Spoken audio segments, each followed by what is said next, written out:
Hi, Laura Lynn. Hi, everybody. So glad to share my time with you today. So what my book is about is not just, Jordan Peterson, not just the doctors, the fact that we're collecting all of anybody who's regulated and giving them a regulating body that will govern for speech. And then will take away their rights to work because of their speech. So they're truthometers. They interfere with elections. They are anti-democratic, and they are global. And they suspend the citizen between their constitutional rights and the courts.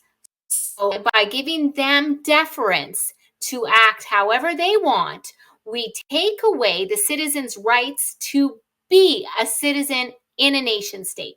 And what speech do they always go after? It's the same tropes.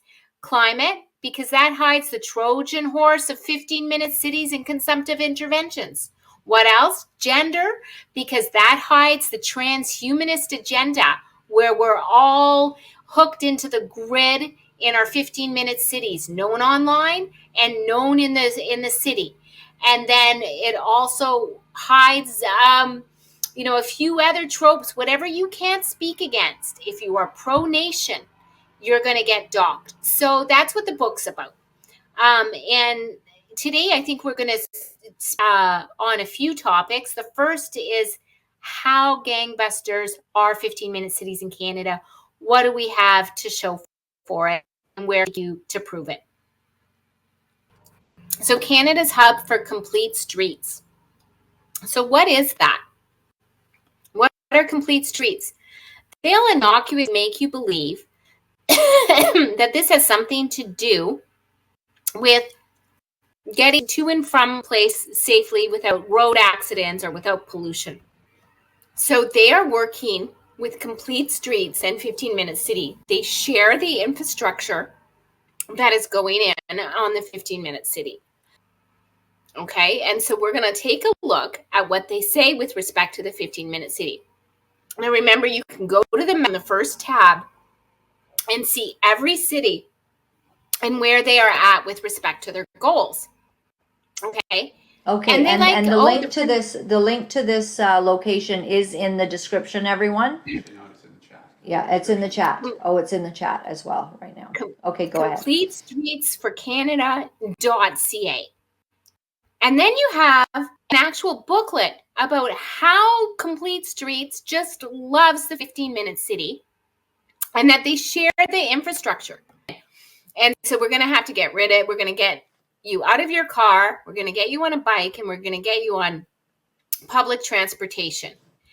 And this is a really profound report that really works with 15-minute cities. And you look, it's the same sort of Agenda 2030 of the features of the 20-minute neighborhood or 15-minute neighborhood. And so without a doubt, Complete Streets for Canada, they want everybody within a 15-minute commute from their home. And that commuting refers to walking or cycling. They don't even talk about driving. Your commute you have to be able to walk or cycle within 15 minutes of each other. And they see right off the bat that C40 is what they're working with. Okay, and we went through C40 before. Okay, so Complete Streets is the infrastructure. It works with 15-minute cities. They have the mapping. When you go to their 15-minute city report, they say they work with C40. And you remember C40 is about taking the consumptive interventions of greenhouse gas emissions and giving it to the individual. Oh, you live in a city? You're going to have to eat less. You're going to have to eat bugs. You can't eat meat. You're going to not have a car. And I'll just briefly take you, we went through it more in detail, but it really is worth seeing. It's really worth seeing what they wanted to do. Do you see the food? Yes. Tab up now? Yes, that's what we see, 13%. Okay, good. This is the headline report of C40 cities and the future of urban consumption. So this is where they give you a carbon allotment. And, this works with CBDC. And it says, 0 kilograms of meat by 2030, 0 kilograms of dairy or alternatives by 2030, your calories by 2030 per person, okay? Works with your clothes. This is 3 new items of clothing per person for you. This is the C40 plan. So when you go from complete streets, you get to 15-minute cities, and they work with C40. And C40 so when is it about... says, Lisa, I have to ask this because my husband here, he's going, oh no, Laurelyn, it's only 3 items. Is that like 3 items of clothing? Like he knows that's just not gonna fly. I mean, right there, I'm in a protest. I mean, this can't happen. This report should be going to every member of society. This is how they deal with climate change. You want 3 new items per clothing, that should go to retail, right? Yeah, that I mean, should go who's to going to mom. be in business if we're only buying 3 items of clothing a year, right? Like, it's not going to work. War on, when Justin Trudeau fails on our economy, everybody's like, oh, he's incompetent. No, the war on GDP is a real war. That's where they're going. This is their plan. This is what it does, right? 3 new clothing. Oh yeah, I'm going to buy. Isn't it like communism? It's like the Russians decide what you're going to wear. It's like you're in prison. You get told your uniform basically. Yeah, it's a rainbow uniform, hun. We're all wearing rainbow everything. And here 30% emissions going to cars. So, how many new private vehicles do you get, or any vehicles by 2030? 0. So that's 0 EVs. That's 0 ICE vehicles, internal combustion engines. 0. So you're in your 15-minute city. You don't have much to eat. Your government's telling you when you can eat, what you can eat, what you can't eat. They're telling you can't have a car. And then you get to aviation, and they're telling you can't leave the city. They're saying you can't go on any flight when you want. So I guess, are you a prisoner? This is 1 short-haul flight per person every 3 years. So, this is as good as the gulag as you can get.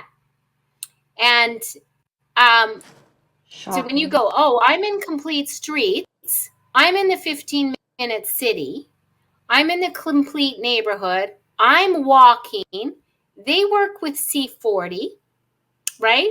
And their good talking points are just that you can breathe clean air, free of harmful air pollutants, and enjoy green spaces. Sure.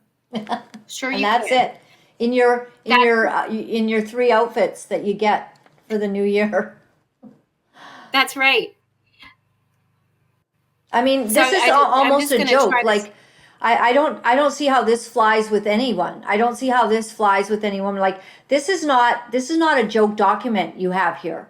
This is the real plan.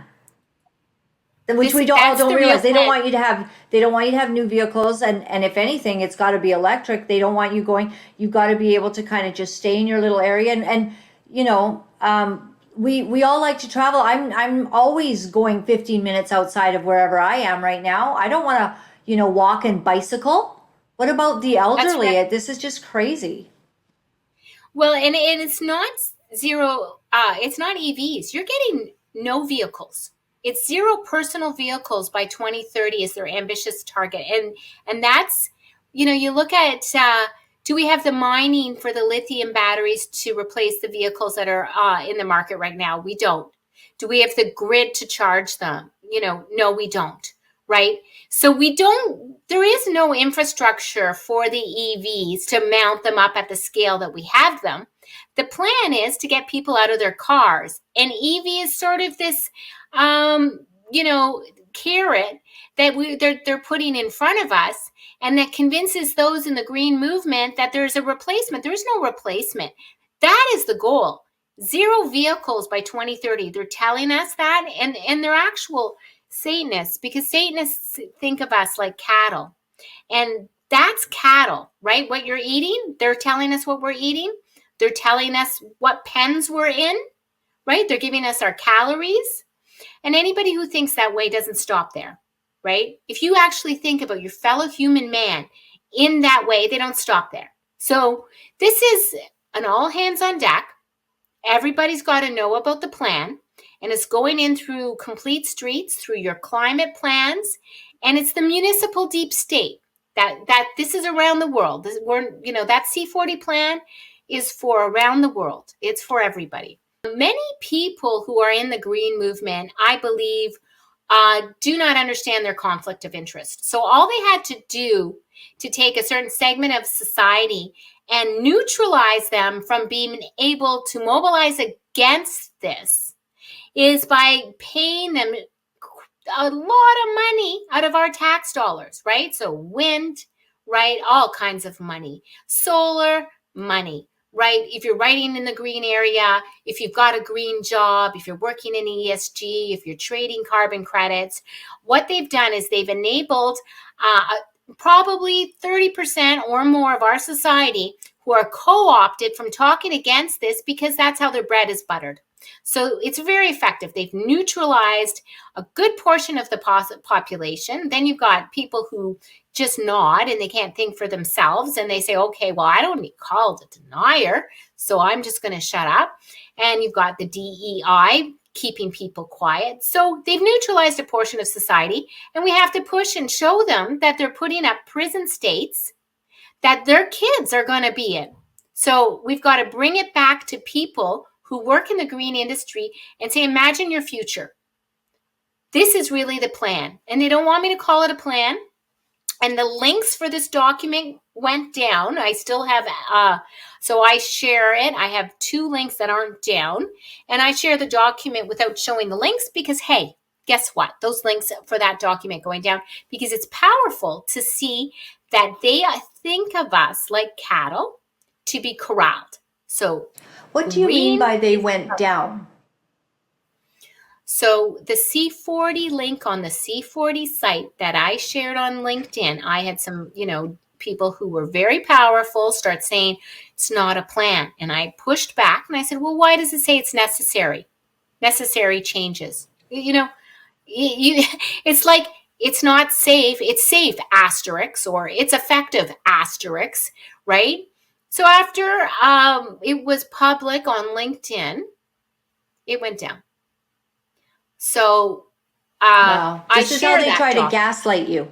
No, it's not a plan. Oh, we're just brainstorming. No, you're just being a conspiracy theorist. You're just worrying about nothing, Right. And you know what? You need powerful voices to push back, and we've got to do that. We've got to not stop talking, even though the first thing they want to do with Bill 63 is put us in prison. Right? We're chipped. We're in the smart city with the smart city infrastructure. We have cameras going up on all the street lights. You're going to be known online. They're doing it in known China. In the real world, right? And you're going to have a quadrant that you can live in. And so I often say consensus is the new safe and effective. So consensus is the consensus that all climate scientists believe. Anthropogenic warming is the reason that we're experiencing climate change. The head of C40 right now is out of the UK. His name is Steve Khan. He invested in the architecture to put through the cameras that recognize your license plate and charge you by the mile. People are like, oh, I'll never get out of my car. Oh, yeah. So the UK is the hotbed for testing how to get people out of the car. And they have various different ways. One place in Scotland, it's the first time you drive the wrong car, it's 90 pounds. The second time, it's 180 pounds. The third time, it's 360, until it's thousands of pounds for you to drive the wrong, you don't have the right EV or you don't have the right climate car. So they make it prohibitively expensive. It's just taxing you right out of your car. Oxford has that you can only leave 100 times out of your sector per year. So they use those cameras again. And Keir Starmer used those immediately. He had, we have those riots. And the first thing we're going to do is biometrics. And nobody asks, well, Did it take 3 to 5 years to get all those cameras up on all the streets? And did you test it? Where did they land? What software did you use? Who financed it? Are we paying this by our taxes? Did you consider privacy? No, they produce the problem. Oh, it's climate change. They produce the problem. It's geoengineering. And they come up with the solution. Oh, we need biometrics, right? We need your smart city, right? Oh, you got climate change. We need the 15-minute city. And so the UK is about the cars and it's about the biometrics. And I think, Canada, as one of my friends said, is the testing ground for euthanasia. And where are we going with this? I think it's actually quite frightening because I don't think they stop at the 15-minute city. The 15-minute city is the ghetto. What happens after the ghetto, right? What happens when you can't leave? They just don't bring in the food? What happens? So Canada says, okay, we're going to amend the Defense Act, and we're going to say that the Army can be in charge of civil authority. To me, that's dangerous. Since that means the Army gets to enforce against Canadians. It was always used for deployment elsewhere. First, it was for peacekeeping, maybe for wars, but now the Canadian Army can be, deployed against Canadians. And so they can bring with it everything they have, as arsenal in their deployment. Now, a second thing I saw, I said, you know what, 100%. I often see where they're going, right? You learn to think like your opponent if you're a lawyer, because if you do, you can anticipate their next argument. So the next thing that I looked for and found it are new immigrants being welcomed into the Army. Yes, they are. Yes, they are. So you have this scenario where new immigrants can, and it doesn't matter the race.